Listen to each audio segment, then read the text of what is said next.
Warning. Censorship. Warning. Last night, Qantas CEO Joyce said that the Australian flag carrier was working on their terms and conditions to make no jab, no fly official Qantas policy. Have a listen. Alan, when there is a vaccine, are you going to require all of your passengers to be vaccinated before they get on a plane? Yeah, we are looking at changing our terms and conditions to say for international travellers that we will ask people to have a vaccination before they can get on the aircraft. Let me be totally clear. I'm no anti-vaxxer. I've had every single vaccine and so have my children. But like many around the world, I'm a little bit skeptical about the fastest produced vaccine in history. It hasn't been tried or tested, so no one could possibly know if and what the long-term effects really are. And with everything that we now know about this virus, I can understand why so many people will reject this injection and will want to stop their kids from having it. To be honest, the vaccine is certainly scarier than the virus when it comes to children. So it raises a couple of questions. Firstly, is it even legal?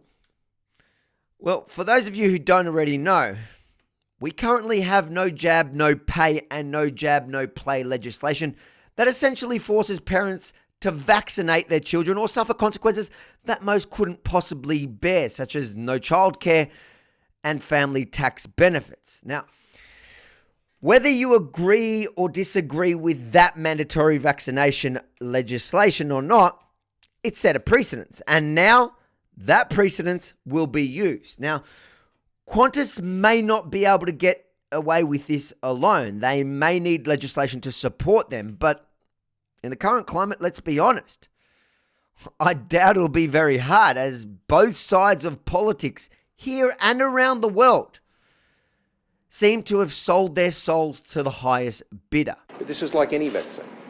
And as you know, I have a pretty strong view on vaccines, being the social services minister that introduced no jab, no play.